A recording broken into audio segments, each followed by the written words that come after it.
Early in his career, he recognized that most illness results from unhealthy lifestyle choices, and he wanted to help patients prevent disease progression. He studied health behavior modification at Emory and at CDC, and continues in emergency care in Atlanta. Dr. Rasler promoted methods to rapidly inspire behavior change and believes the high-stress hours of an emergency room visit are the perfect time while patients are a captive audience and highly motivated to receive information. Please join me in welcoming Dr. Frank Rasler.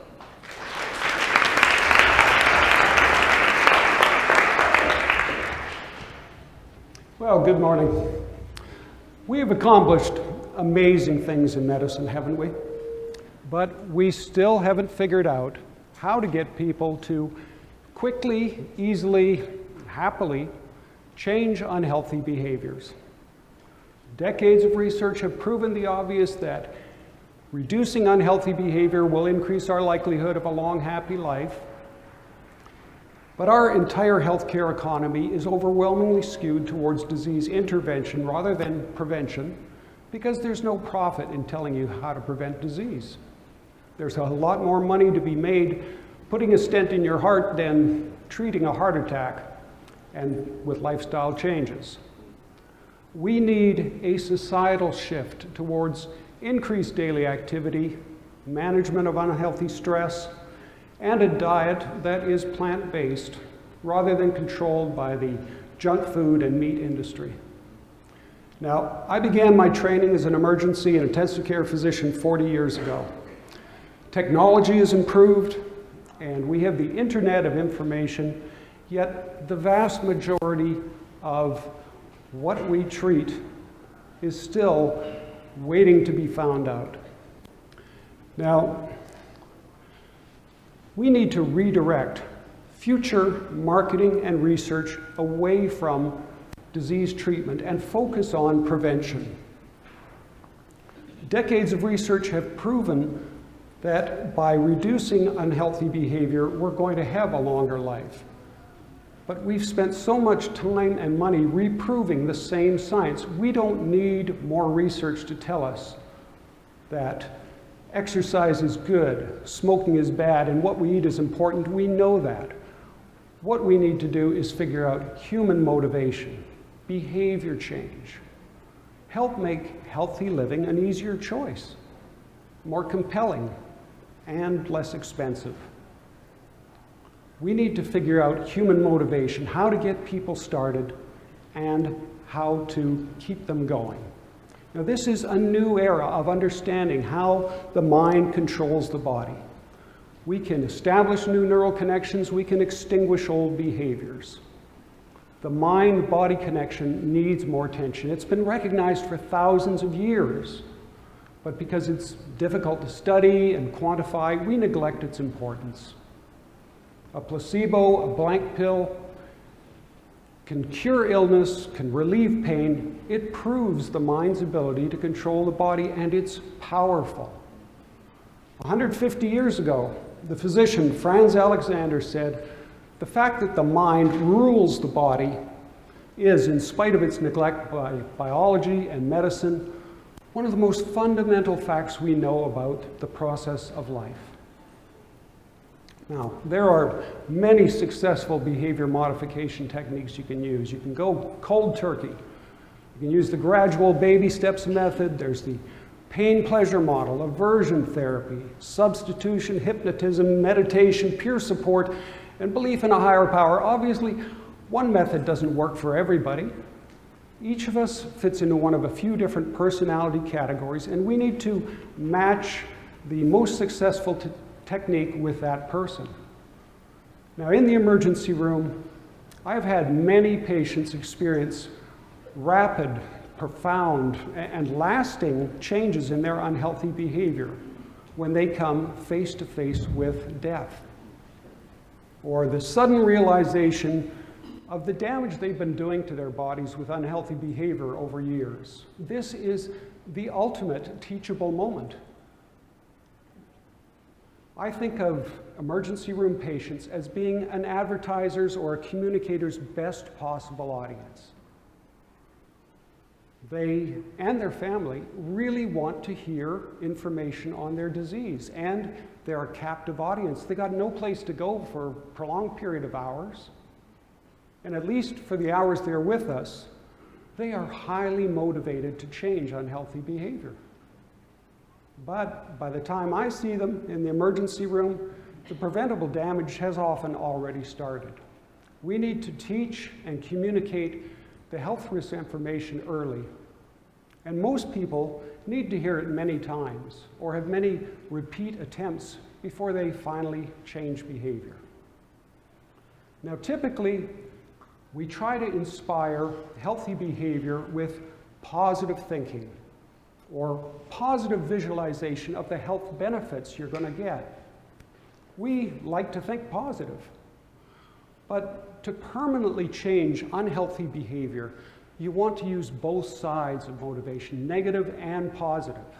You want to use the carrot and the stick, pain and pleasure. We need to use negative visualization of what's going to happen to you if you don't make the changes. So I suggest people use negative visualization for the first week at least once a day until they can get themselves started. And sometimes we need to use a very blunt message. Please stop worrying about annoying or upsetting people with the truth, about being politically correct. Giving smokers pictures of black lungs is not enough. Show them the horror of lung cancer and chemotherapy. Describe the life of a chronic lung patient who has difficulty with every single breath they take in their last year of life. And explain the sadness of a disease that really didn't even need to happen. And obesity, yes, it's a disease. We don't want to cause depression or guilt, but obese people need to visualize themselves having a heart attack or cancer or spending their last years of life with constant debilitating back pain, depression, and pain pill addiction.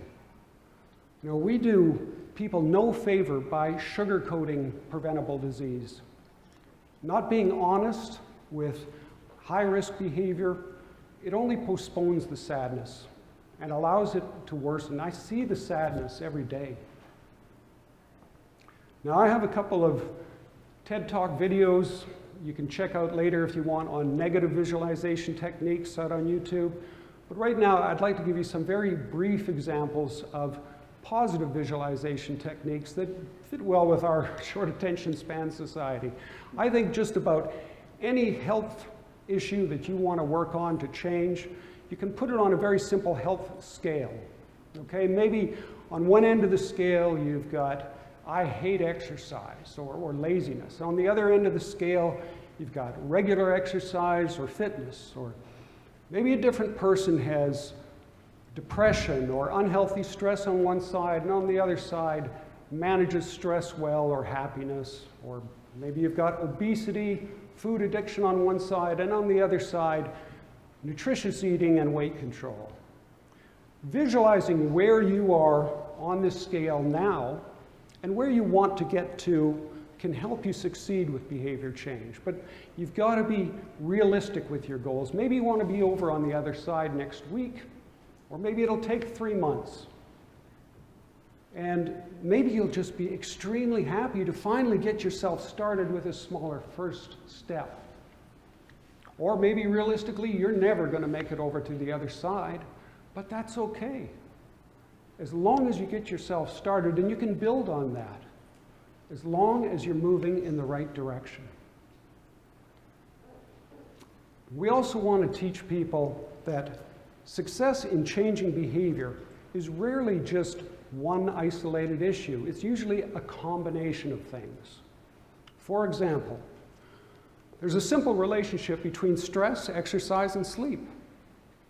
If you don't get adequate sleep, you're not going to be enthused, motivated to exercise, and if you don't exercise, you're not going to handle your stress well. And if you're constantly stressed, it affects your sleep.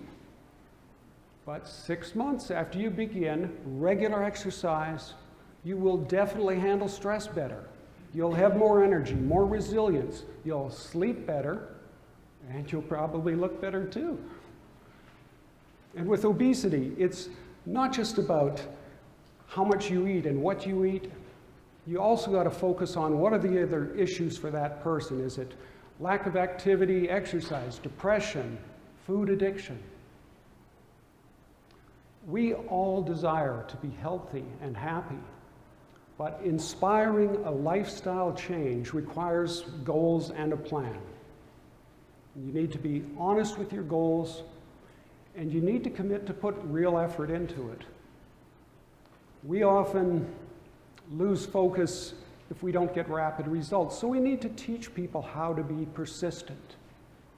If what you're doing isn't working after a couple of months, you don't give up. You reassess and adapt your methods. Most people need repeated attempts to make permanent changes. If you've quit a bad habit in the past, even if it only lasted a couple of months, that's excellent. How did you do it?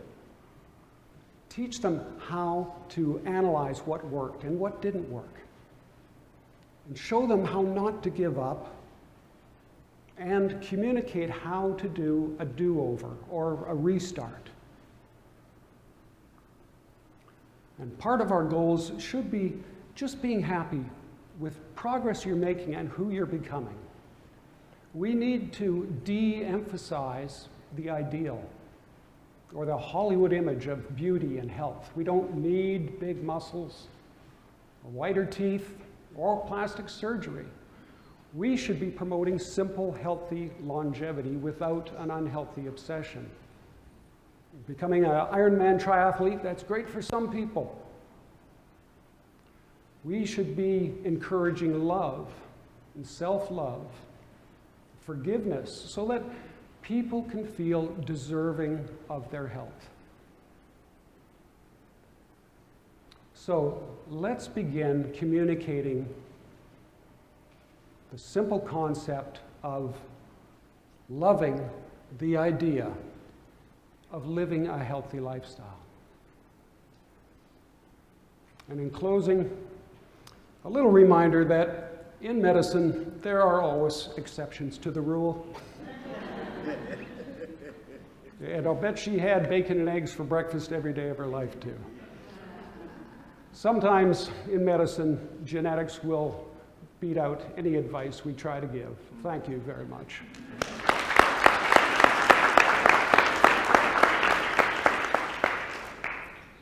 So Frank, you talked about using the emergency room setting where people are kind of stuck waiting for care, but they're really in a mode to learn information. What about in a home environment? What about when you're not trapped in a high education opportunity, but you're around the table with your family members? How can you use that as a way to get these same kinds of messages across? That is the million-dollar question. You know, when they're in the emergency room and they're high stressed and their fear of death, that is very motivating. When they get home, days later, that's not necessarily the case. You know, some people, there's the range. They're easy to get started and they've quit smoking a dozen times or they've started on many diets. Other people just getting started into a routine the first week, that's really difficult for them.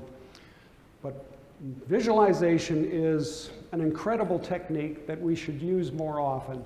Now, the example of negative visualization techniques that I have on my TED Talks, what you try to do is visualize yourself perhaps in an emergency room, or maybe you've had a family member have cancer or stroke in the past. You've seen what it looks like. You want to make a good 5 or 10 minute video in your brain. You want to make it realistic. You want to put in lots of detail. You want to repeat it over and over in your head every day for the first week or so until you get yourself established in a routine. It's very motivating. You want to make it sad. You want to make it horrible. And you also want to, of course, use positive visualization techniques. You want to visualize the good aspects of what you're going to get if you make the changes. It's an incredibly powerful tool to be used with all those other behavioral motivation techniques. Okay, thank you. Thank you, Frank.